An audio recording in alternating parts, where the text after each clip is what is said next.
भैया इस समय हम लोग मौजूद हैं लिधौरा तहसील में और हमारे साथ जो कि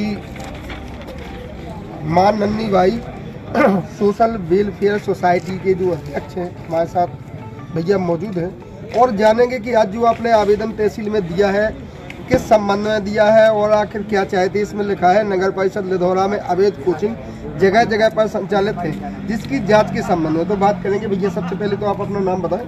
मेरा नाम राजेश कुमार वंशकार है। अच्छा, और हाँ राजेश जी ये बताएं, आज जैसे आप जो आवेदन देने आए थे किस संबंध में आपने आवेदन दिया है और आप इस अवैध कोचिंग से क्या चाहते हैं? अवैध कोचिंग से सर सीधा का सीधा जो शिक्षा का प्राइवेटीकरण हो रहा है, महंगी शिक्षा होने के कारण जो आर्थिक रूप से कमजोर परिवार के बच्चे जिनमें टैलेंट होता है वो कहीं ना कहीं पैसे की वजह से वो बच्चे अपने नहीं पढ़ा पाते हैं, क्योंकि पैसे की इतनी ज्यादा डिमांड की जाती है कोचिंगों से लेकर स्कूलों तक। वो कहाँ से पैसे लाएं यहाँ, और जब वो पैसे नहीं दे पाएंगे तो बच्चा वहाँ पढ़ नहीं पाता, और जब उनको बच्चा नहीं पढ़ पाएगा और दूसरे बच्चों के साथ बैठेगा तो हीन भावना से ग्रसित होगा, तो वो जब हीन भावना से ग्रसित होगा तो वैसे ही पढ़ाई नहीं कर पाएगा। इस संबंध में आप संकुल प्राचार्य से बात हुई है आपकी या नहीं हुई? देखिए संकुल प्राचार्य तो क्या मैं आपको बताऊं कि मैंने खुद यहाँ एक 5वीं से लेकर 10वीं तक के बच्चों को लिए निःशुल्क कोचिंग की यहाँ सुविधा की है और गवर्नमेंट स्कूल के टीचरों को भी बुलाया, बच्चों को सम्मानित भी किया। उसके बाद भी उनका ये कहना था, बोले साहब हम जबकि हमने नगर परिषद बीच मैदान में बाजार में हम बच्चों को पढ़वा रहे थे तो वहाँ स्कूलों वालों का ये कहना है, बोले साहब आप यहाँ कोचिंग पढ़ा रहे हो, यहाँ कोई घटना हो जाएगी तो इसका जिम्मेदार कौन होगा? अच्छा। तो मुझे तभी ये आया है कि भाई जब मैं गवर्नमेंट शासन द्वारा मान्यता प्राप्त मेरी संस्था है और बीच बाजार में मैं कोचिंग पढ़ाने की कह रहा हूँ, यहाँ टीचरों को लग रहा है कि अप्रिय घटना हो जाएगी। और ये गली कूचों में जो बिना रजिस्ट्रेशन की कोचिंग है जिनका कोई डाटा नहीं है और इनके साथ अप्रिय घटना हो जाएगी तो ये टीचर क्या करेंगे? जैसे कई जगह आप लोगों ने देखा है कि शासकीय टीचर भी है स्कूलों में कम समय दे रहा है, वो कोचिंग में ज्यादा समय दे रहे हैं, तो आप लोगों ने देखा है कई जगह है ऐसा, लिधौरा ही नहीं कई जगह आपने देखा है। बिल्कुल बिल्कुल, मैं आपको बता दूं कि हम लोग एनजीओ के माध्यम से गवर्नमेंट शासकीय प्रत्येक स्कूल में जा जाके ये देखते हैं और जो बच्चे अच्छे पढ़ते हैं उनको हम लोग सम्मानित भी करते हैं और जा जाके ये देखते हैं कि स्कूल वास्तविक उतने टाइम तक लग रहे हैं या नहीं लग रहे हैं। नहीं लग रहे होते हैं तो हम उनके लिए विधिवत कार्रवाई के लिए अग्रसित कर देते हैं। और सबसे बड़ी बात जैसे आपने कहा है कि स्कूल, इसमें सबसे बड़ी बात है गवर्नमेंट स्कूल के ही टीचर तो मालूम शिक्षा विभाग इसमें पूरी तरीके से करप्ट है, क्योंकि आप ये बताएं 4:30 बजे तक का स्कूल है और 3 बजे ही मालूम बच्चों की छुट्टी हो जाती है और प्राइवेट कोचिंग 3 बजे से सज जाती है। तो ये कहीं ना कहीं गवर्नमेंट स्कूल वालों का ही फॉल्ट है, इसमें शिक्षा विभाग इसमें सबसे बड़ा दोषी है। बिल्कुल, पहले तो यही मानना है कि अगर स्कूलों में अगर उच्च तरीके से अगर बच्चों को शिक्षा मिले तो उनको कोचिंग जाने की क्या? बिल्कुल बिल्कुल बताएं आप, जैसे गरीब हैं असहाय हैं बच्चे वो नहीं पढ़ पाते, इसलिए नहीं पढ़ पाते हैं कि जो शासकीय स्कूल है उनमें पढ़ाई हुई हिसाब की नहीं मिल रही कि जो बच्चे शिक्षित हो सके। बस अरे समय से देखिए, मैं सर एक ही बात मानता हूँ कि जिसको तनख्वाह मिलती है वो कोई भी काम नहीं करना चाहता। गवर्नमेंट जिसको सैलरी मिल रही है वो अकेले टीचर ही नहीं, गवर्नमेंट जो भी काम करना चाहता है उसको सैलरी के अलावा वो काम करना ही नहीं चाहता फील्ड में।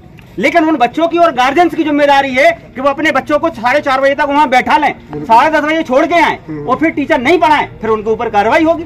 अब जब गार्जियन बच्चे ही भग जाएगा तो टीचरों के आप जाएंगे आप स्कूल में तो एक ही बात उन्हें मिलती है। टीचरों का बार बार अनुरोध होता है कि हमारी वेतन बढ़े, हमारी वेतन लगाए, उनकी 10 लाख भी वेतन कह दी जाए तो समय वो नहीं देंगे। उसका सबसे बड़ा कारण क्या है कि बच्चे के गार्जियंस और बच्चे खुद नहीं है जागरूक। यदि वो जाग जाएंगे और सही 10:30 बजे अपने बच्चे को वहाँ स्कूल में छोड़ के आएंगे और 4:30 बजे निकालेंगे और मास्टर को प्रेशर बनाएंगे कि नहीं आपको पढ़ाना है, तो एक दिन नहीं पढ़ाएगा टीचर, 2 दिन नहीं पढ़ाएगा, 4 दिन नहीं पढ़ाएगा, अंतिम में उसे पढ़ाना ही पड़ेगा। इसलिए सबसे पहले मैं आप सभी आपके चैनल के माध्यम से सारी जितने गार्जियन है उनसे निवेदन करना चाहूंगा कि वो स्वयं खुद मालूम अपने बच्चों को जगाएं और खुद जाएं स्कूल तक छोड़ने के लिए और 4:30 बजे अपने बच्चों को लेके आए।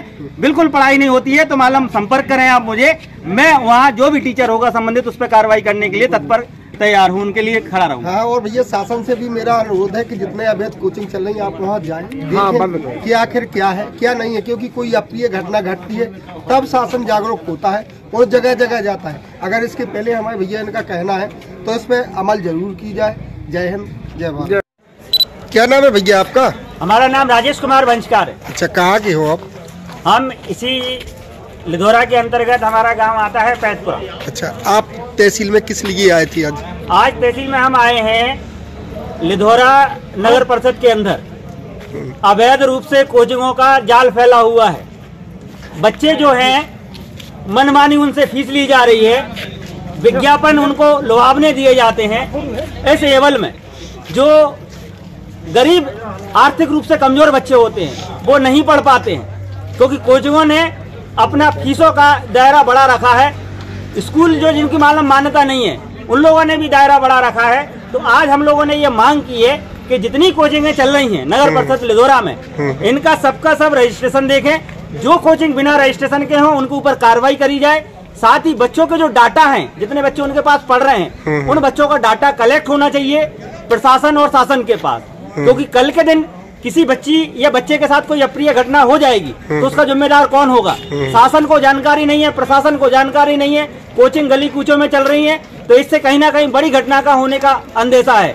हम कब इस घटनाओं को रोक पाएंगे? जब हो जाएंगी तब हम लाठी पीटेंगे।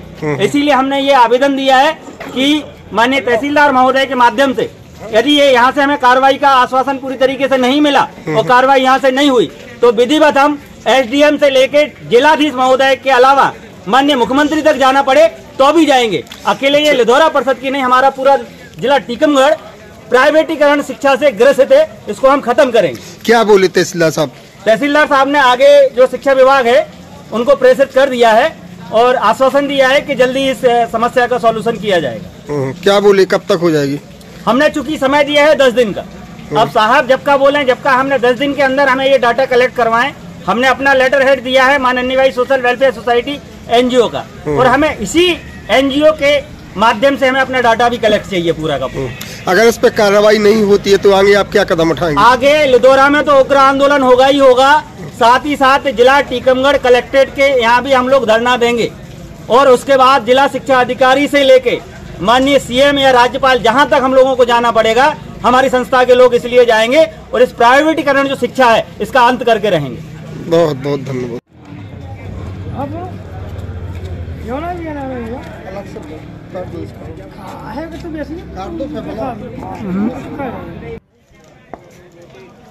बोले मेरा सेव है, अपनी सेव देखे दहाना दिया